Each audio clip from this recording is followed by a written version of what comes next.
하나님 아버지 감사합니다. 오후 시간도 저희들이 하나님 앞에 나왔습니다. 우리의 삶과 신앙에 하나님의 말씀이 표준이 되게 도와 주시옵소서. 우리 각자의 생각은 다 다르고 세상의 가르침도 성경과는 다르지만 다른 것들을 붙들고 살아가지 않게 하시고 오직 선악의 기준은 하나님의 말씀이 되게 도와 주시옵소서. 하나님이 예하면 우리도 예하게 하시고 하나님이 아니요 하면 우리도 아니요 할 수 있는 저희들 되게 도와 주시옵소서. 하나님을 가까이 함이 복이라고 했사오니 우리가 항상 하나님을 가까이 함으로 복된 자리에 설 수 있는 저희들 되게 도와 주시옵소서. 하나님의 말씀이 우리에게 복이라고 했습니다. 항상 그 말씀을 즐거워하며 주야로 묵상하는 자들 되게 하시고 그 말씀이 우리를 위험으로부터 지켜주는 울타리가 되는 것을 알고 항상 그 말씀 안에 머무는 삶이 되게 도와 주시옵소서. 이 시간도 성령님께서 이 자리에 우리와 함께하고 있음을 믿습니다.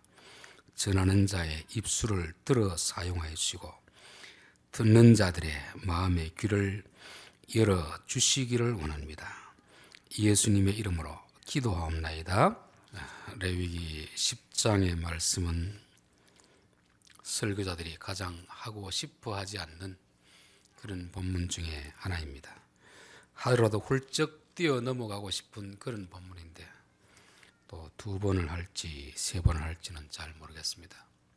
레위기 9장에서 이스라엘 백성들이 하나님 앞에 예배를 드렸을 때 하늘에서 영광이 임하고 불이 많은 하나님의 임재의 경험을 했습니다. 참 놀라운 경험이었는데 바로 그 다음 장 아론의 아들들이 다른 불로 제사하다가 하늘에서 불이 내려와서 제물을 태우는 것이 아니고 그 두 사람을 태웠습니다. 앞에서는 잔치집 분위기였다가 완전히 초상집이 된 그런 것입니다. 왜 하나님께서 조금 용서해 주지 이렇게 했을까? 우리는 하나님이 중요하게 여기는 것을 우리도 중요하게 여기게 됩니다. 그런데 우리는 하나님이 중요하다고 여기는 것을 중요하게 여기지 않습니다. 선악과 그까짓 하나 먹은 걸 가지고 지옥까지 보내야 되겠느냐? 제사하는데 어떤 불을 드리면 안 되나? 그걸 가지고 사람을 죽이느냐? 이렇게 할 수 있는데 그것은 우리가 몰라서 그렇지 하나님이 보시기엔 아주 중요한 문제이기 때문에 그렇습니다. 저는 1986년 1월 달에 그 챌린저 발사하는 일이 있었는데 발사 후 76초인가 72초인가 만에 전 세계 생중계를 하는 때 발사 후 2분도 안 되어서 공중에서 폭파해서 거기에 탄 사람들이 다 죽었습니다. 그 하나 발사하기 위해서 얼마나 많은 돈이 들겠으며 얼마나 많은 시간이 걸렸겠습니까? 그런데 나중에 그 일을 담당했던 사람이 양심 고백을 했습니다. 왜 그 챌린저가 폭발하게 되었는지 20년 후에 했습니다. 그 준비를 다 해놨는데 날짜를 잡은 그날이 평소보다 기온이 많이 떨어져서 영하로 떨어진답니다. 그런 예보가 있어서 그 전문인이 그 대표자에게 이거 발사 기계를 멈춰야 됩니다. 이 오링이라고 그 가스 있는 중간에 고무링이 있거든요. 고무링이. 그러면 고무링이 수축되고 압축되는 이런 기준이 있는데 이게 영하의 날씨에 가면 기능을 제대로 작동하지 않는답니다.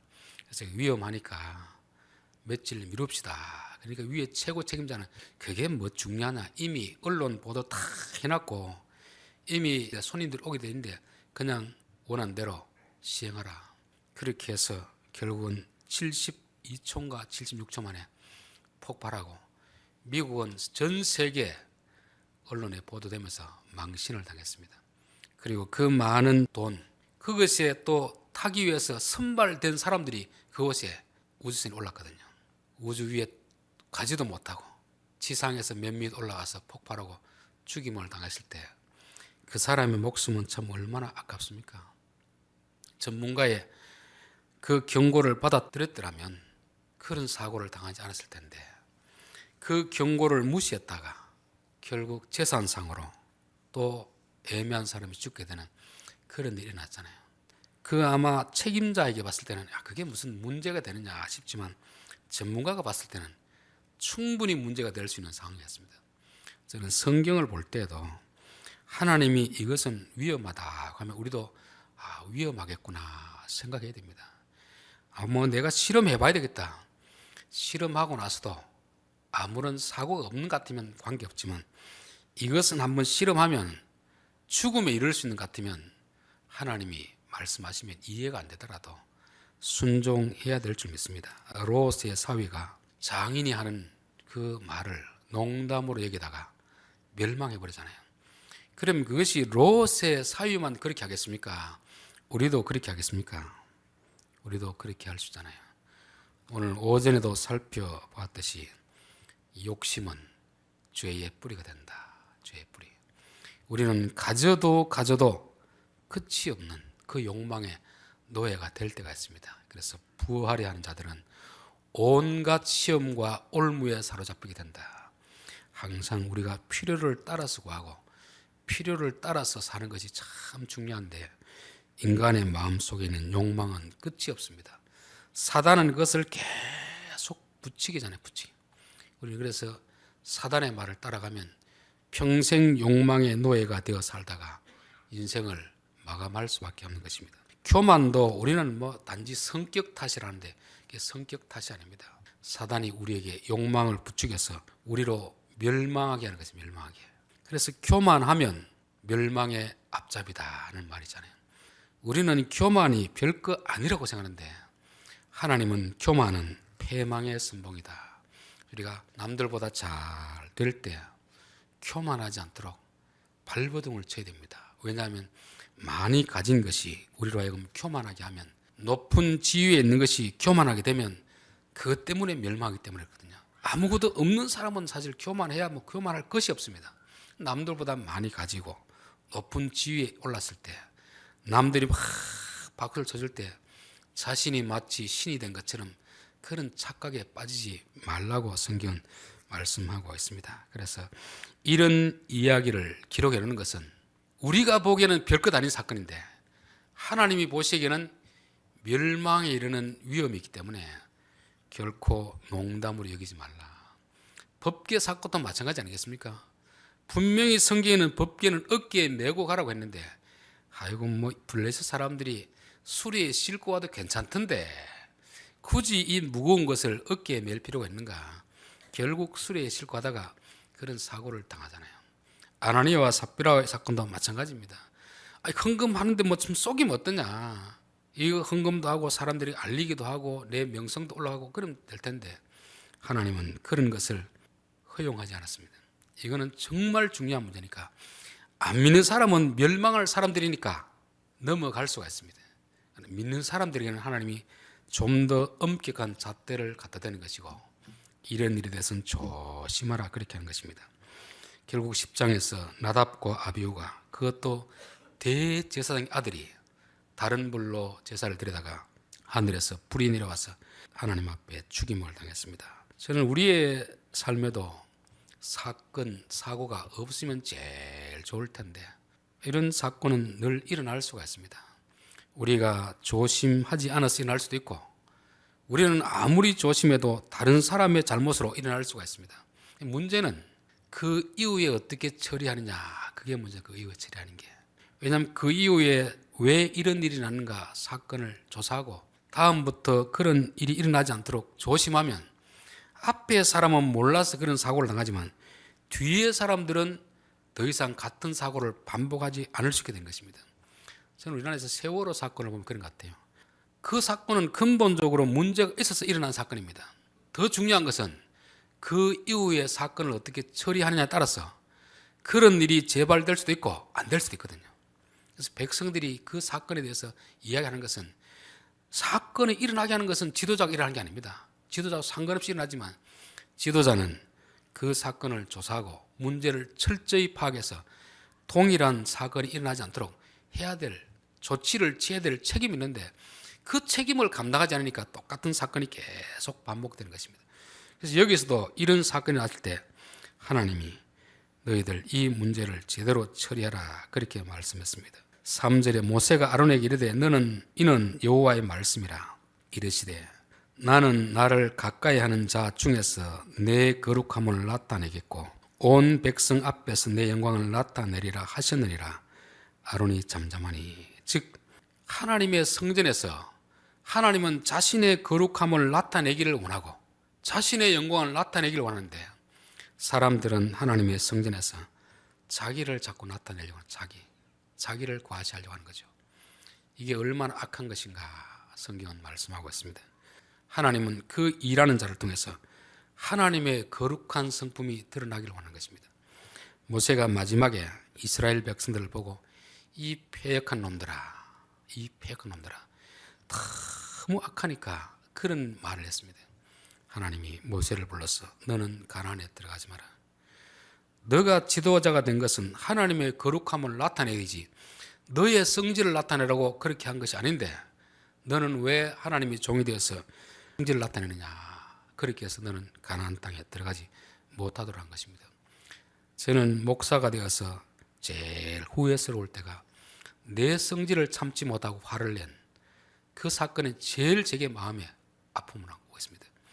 목회를 하기 전에 목회를 하고 난 후에 이제는 내가 뭔가 조금 성화되었다고 생각했는데 어느 순간 한번 성질내고 나니까 10년 동안 내가 믿음으로 살았던 것이 한순간에 그냥 다 뒤집어지는 그런 걸 느꼈습니다.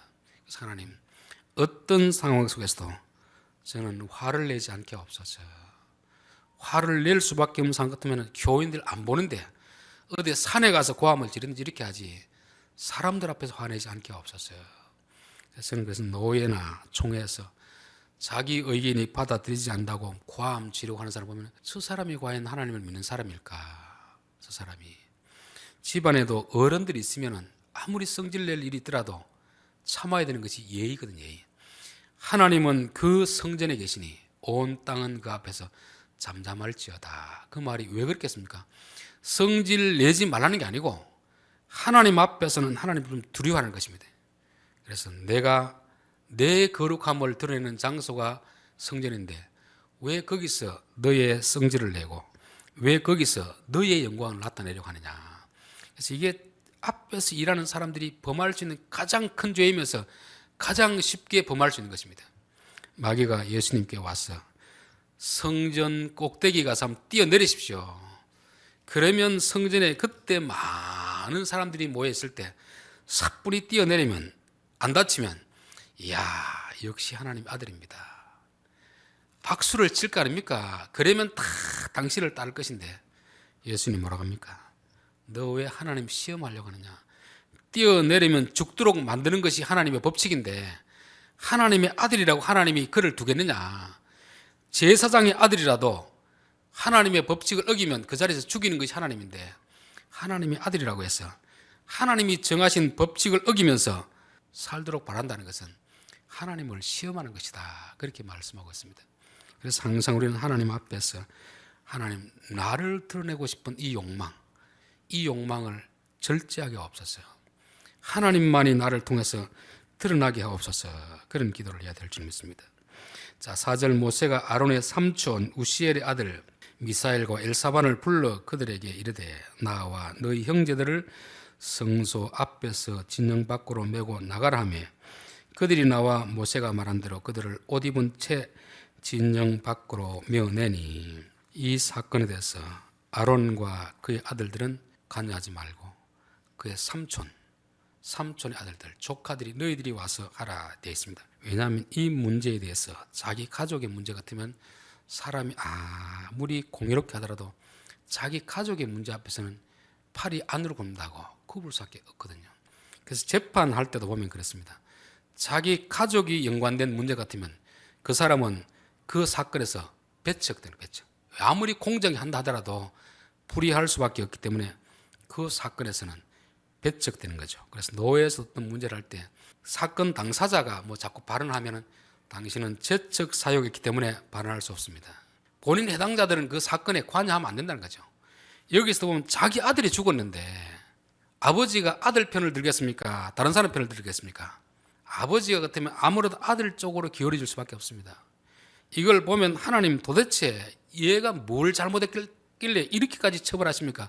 이렇게 할 수 있기 때문에 너는 여기서 빠지고 너희 한 단계 좀 거리가 있는 삼촌, 그 조카들을 통해서 그렇게 하라는 것입니다. 이것은 우리가 교회 안에서도 마찬가지고 직장 생활할 때도 나와 연관된 문제에 대해서 내가 자꾸 나서가지고 하는 것은 옳지 않습니다.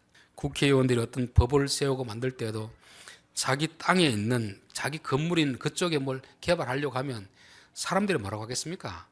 아무리 그 사람은 어려운 동기를 가지고 하더라도 저 사람이 자기 땅값 올리려고 하지 않겠느냐. 그렇기 때문에 거기서는 관여하지 못하도록 한 것입니다. 교회 안에서도 그렇고 세상에서도 직장 생활할 때도 나와 연관된 일에 대해서는 내가 거기에 관여하지 못하도록 하나님이 그렇게 말씀한 것입니다.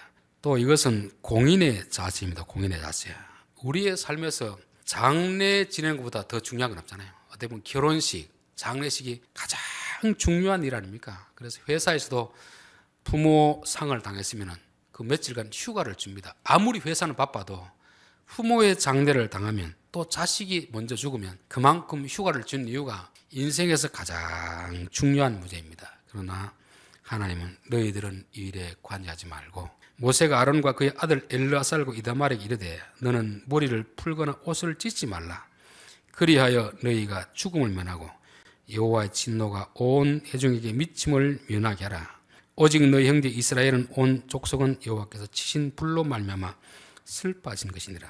너희는 시체에 손을 대지 말고 시체에 손을 대면 부정하게 되니까 제사장 직분을 감당하지 못하게 되는 것입니다.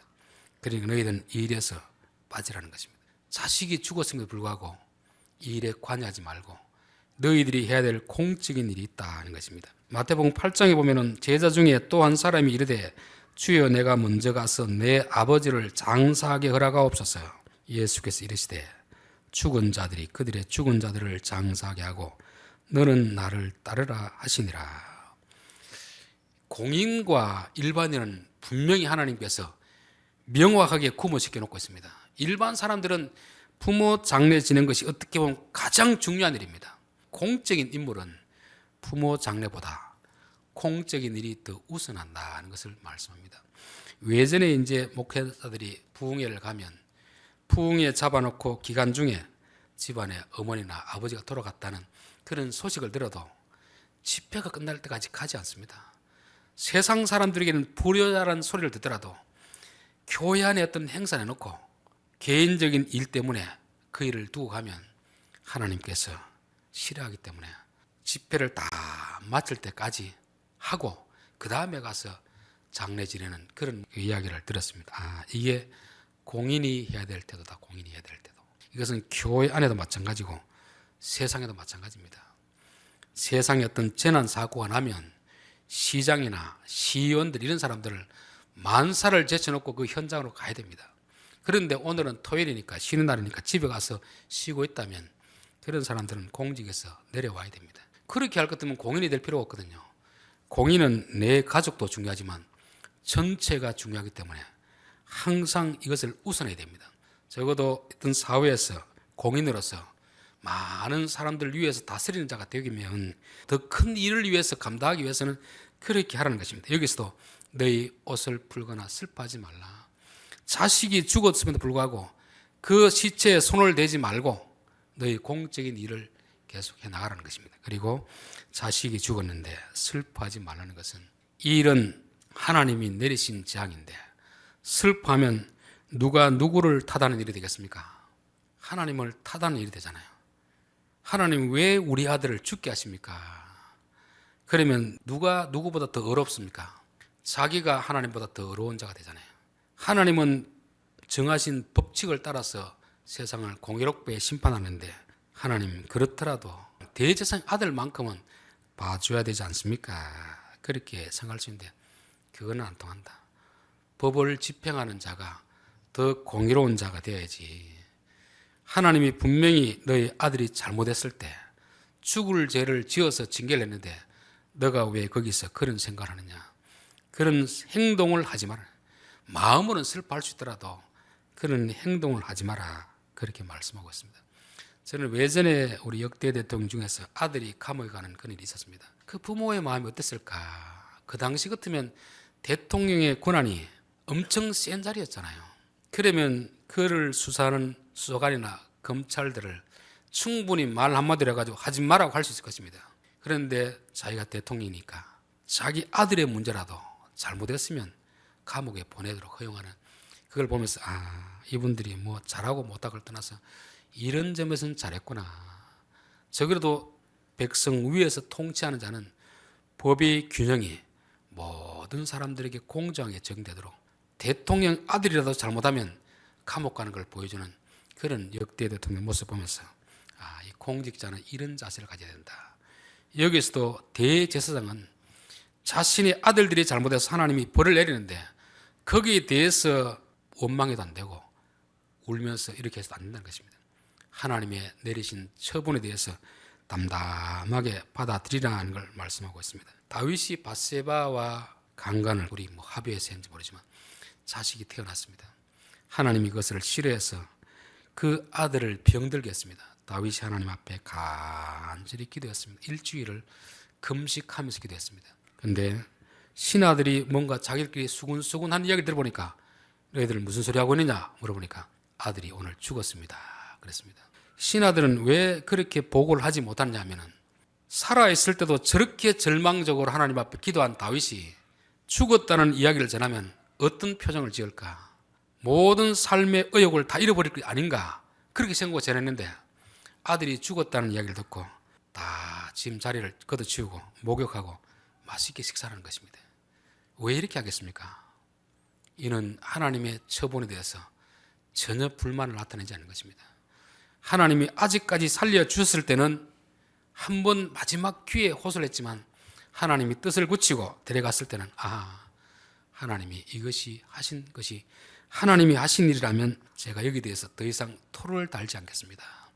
저는 우리 성도들도 항상 하나님의 결정에 대해서 받아들이는 이런 태도가 필요합니다. 왜냐하면 하나님은 항상 공의로우신 분이고 더 중요한 것은 우리에게 가장 좋은 길로 인도하시기 때문에 그렇습니다. 다윗이 생각할 때는 그 아들을 살려주는 게 좋은 것이라고 생각했습니다. 하나님은 죄의 결과로 낳은 아들은 죽여야 된다. 그래서 이스마엘도 아브라함은 그 아들을 애지중지했지만 이삭을 낳아주고 나서 이스마엘을 내쫓으라. 그것이 하나님이 하신 일입니다. 우리는 이거는 안 됩니다. 이거 가져가면 안 됩니다. 하지만 하나님이 보시기에 그것이 우리에게 있었으면 안 좋을 것 같으면 가져가는 것입니다. 우리는 이해를 못 하잖아요. 그래서 우리가 하나님 믿는 사람은 하나님이 하신 결정에 대해서 받아들이는 것이 이게 믿음의 사람이라는 것입니다. 자, 오직 너희 형제 이스라엘 족속은 여호와께서 치신 불로 말미암아 슬퍼하신 것이라. 아들이 죽은 것을 슬퍼한 것이 아니고 하나님의 진노하심이 그들에게 임했기 때문에 슬퍼하는 것입니다.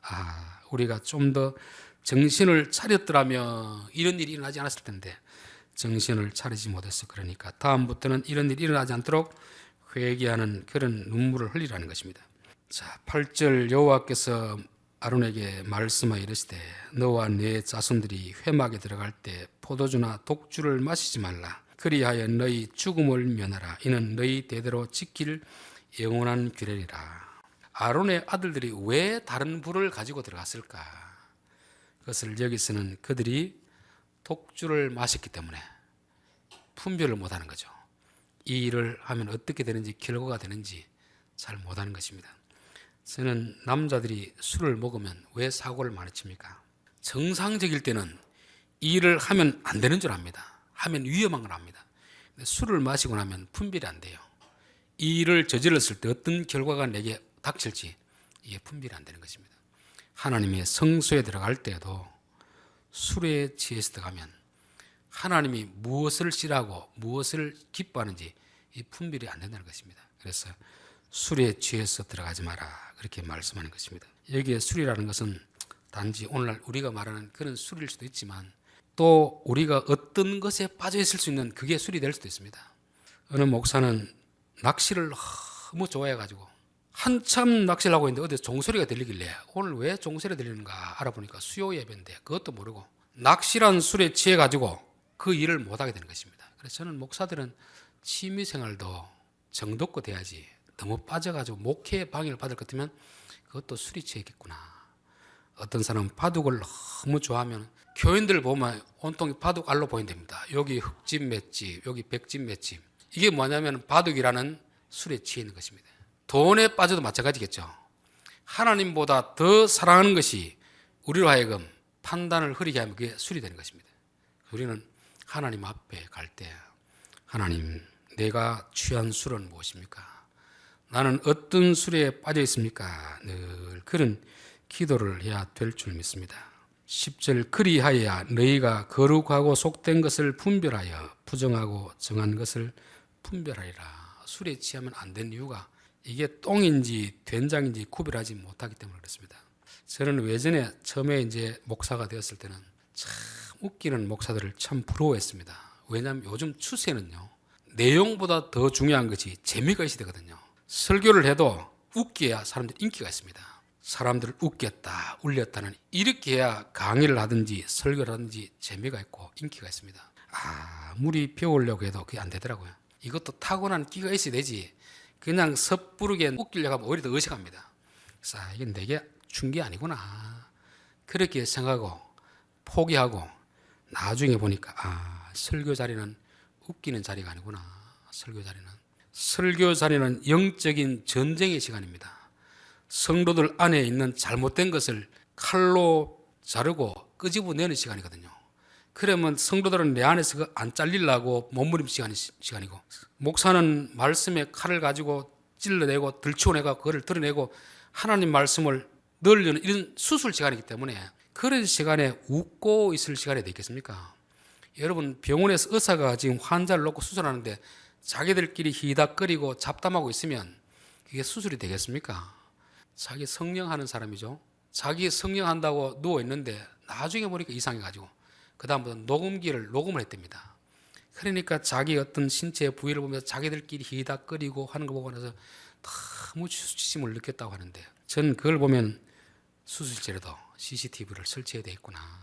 의사들이 한 사람의 생명을 다루는 일에서 가장 신중해야 될 그 상황 속에서 어떤 사람의 신체를 보고 히닥거리고 농담하고 이러면 수술이 되겠습니까?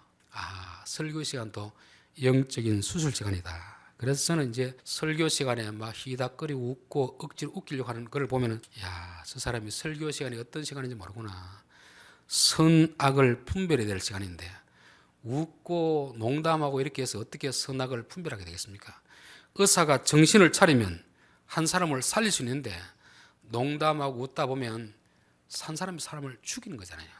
저는 설교 시간은 영적인 전투 시간입니다. 우리 안에 있는 잘못된 생각을 들추어내가지고 그것을 바꾸는 시간이거든요. 근데 이게 쉽게 내 것을 내가 내놓으려고 하는 사람이 누가 있겠습니까? 그렇기 때문에 성령의 도움을 구하는 것이고, 하나님의 말씀의 검이 내 안으로 들어올 때, 내 안의 것이 들추어냈을 때 막 성질이 나지만 그래도 성령께서 그것을 다 열고 새 것으로 바꿔줘야 됩니다. 죄에 대해서도 오전에 말씀드렸는데, 세상 경찰이나 교도관들은 사람을 변화시킬 수 없습니다. 행동 바꾼다고 바뀌어지는 게 아니거든요. 강제력이 없어지면 다시 원점으로 돌아갑니다. 군대 생활이 그렇잖아요. 3년 바뀐 것 같아도 일주일 지나면 원점으로 돌아가는 이유가 그거거든요. 결국 수술은 뭐냐면 우리 안에 있는 생각을 바꿔야 됩니다. 생각. 그 사람의 생각을 바꿔야 행동이 바꿔지지, 생각이 안 바뀌어도 어떻게 행동이 바뀌겠습니까? 교만이라는 것이 얼마나 큰 죄인 걸 알아야 교만을 안 저지르는 거지. 아이고 이 정도는 뭐 교만한 게 아니라 당연하다. 욕심이 얼마나 큰 죄인 걸 알아야 욕심을 안 내지. 이건 누구나 다 가지는 것인데 이렇게 생각하면 바뀌지 않는 것입니다. 그래서 설교 시간은 영적인 수술 시간이기 때문에 너희들이 잘못된 생각을 가지고 하다가 멸망받은 이들을 보면서 너희들 슬퍼해라, 애통해라. 죽은 그들을 보고 슬퍼하는 게 아니고 하나님의 말씀을 농담으로 여겼다가 하나님이 진노하시는 걸 보고 좀 슬퍼해라, 그렇게 말씀하는 것입니다. 우리는 항상 속된 것과 거룩한 것, 정한 것과 부정한 것을 구별할 수 있어야 이런 위험을 당하지 않게 되는 것입니다. 그래서 하나님 항상 내게 세상 술에 취하지 않게 하시고 성령에 취하게 하옵소서. 성령님은 우리로 하여금 몽롱한 상태로 만드는 게 아닙니다. 오늘 한국교회에서 가장 큰 잘못된 성령들이 뭐냐면 성령에 취하면 뒤로 넘어지고 이성을 잃는 것처럼 생각하는데, 에베소가 말하는 성령님 그렇지 않습니다. 술에 취하면 판단력이 흐려가지고 이것저것 구분하지만 성령님은 명확하게 하나님이 원하시는 것이 무엇인지, 주의 뜻이 무엇인지 분별하라. 분별하기 위해서는 성령님이 너희 안에 너희를 주장해야 되느니라. 우리가 그래서 성령에 충만하면 이게 하나님이 싫어하는 거구나, 이게 하나님이 좋아하는 거구나, 이거는 위험한 일이구나, 이거는 위험하지 않는 일이구나, 이게 분별이 됩니다. 그러나 성령에 취하지 않고 술에 취하고 성공에 취하고 부에 취하고 다른 것 취하면 이게 구분이 안 됩니다. 위험한 건지 이게 안전한 건지 구분이 안 되기 때문에, 저는 하나님 우리가 항상 성령에 충만한 자가 되어서 위험한 곳으로 가지 않게 하시고 위험한 행동을 해서 하나님을 시험하지 않게 하옵소서. 이 말씀은 우리를 지켜주는 울타리거든요. 울타리. 그 안에만 머무면 안전한데 우리는 그것을 벗어나서도 하나님이 지켜주는가 안 지켜주는가, 하나님 시험할 때가 얼마나 많이 있습니까? 물고기가 자유를 누린다고 물 밖에 나오면 퍼득거리다가 죽잖아요. 사람이 하나님을 떠나면 죽게 되어 있습니다. 그래서 시편 73편에도 보통 그 밑에 절만 읽잖아요. 하나님을 가까이 하며 복이라. 그 위에 절이 뭡니까? 주를 멀리하는 자에게 멸망이 있으리라. 주를 멀리하면 멸망이 있는 것이고 주님을 가까이 하면 생명이 있고 영생이 있습니다. 그래서 우리 성도들은 항상 하나님 앞에 나올 때마다 즐기기 위해서 나오는 게 아닙니다. 즐기는 것은 코미디 프로그램 보시고, 이 자리에 오는 것은 내가 영적인 수술대에 눕는 것이고, 성령께서 선포되는 말씀을 가지고 내 영혼의 관절과 골수를 찔러 쪼개서 저 깊은 곳에 있는 잘못된 생각들을 다 들추어내는 것입니다. 그리고 새로운 말씀으로 장착하는 것, 장착. 이게 바뀌면 행동은 저절로 바뀌게 되어 있습니다. 생각이 안 바뀌면 아무리 행동을 바꿔도 안 됩니다. 그래서 하나님, 우리가 말씀의 수술대 앞에 설 때마다 내 안에 지금까지는 내가 옳다고 생각한 것들, 하나님이 잘못됐다고 하면 이거 바꾸게 하옵소서. 생각이 바뀌면 행동이 바뀌고 삶이 바뀌게 되는 것입니다. 기도하겠습니다. 하나님 아버지, 나답과 아비후가 잘못된 생각을 가지고 하나님의 성전에서 하나님이 명령하지 않는 다른 불로 번제를 드리다가 불행한 사건을 당했습니다. 이러한 일을 기록해 놓은 것은 우리는 이러한 잘못에 빠지지 않도록 경고하심으로 말씀하시사오니 타인의 불행을 통하여서 우리가 교훈을 얻을 수 있는 저희들 되게 도와 주시옵소서. 하나님을 시험하는 자 되지 않게 하시고 하나님이 말씀하신 그 울타리 안에 머물므로 인하여서 항상 우리가 복된 자리, 하나님이 복을 주시는 자리에 머물 수 있는 저희들 되게 도와 주시옵소서. 하나님을 가까이 하는 자가 복이 있고 하나님을 멀리 하는 자에게 멸망이 있다고 했습니다. 항상 우리가 마음으로나 몸으로나 하나님을 가까이 하는 자들 되게 도와 주시옵소서. 그리하여 복 주시기를 원하시는 하나님의 복을 받아 누리게 하시고 지켜 주시기를 원하시는 하나님의 보호를 받으며 살아가는 저희들 되게 도와 주옵소서. 예수님의 이름으로 기도하옵나이다.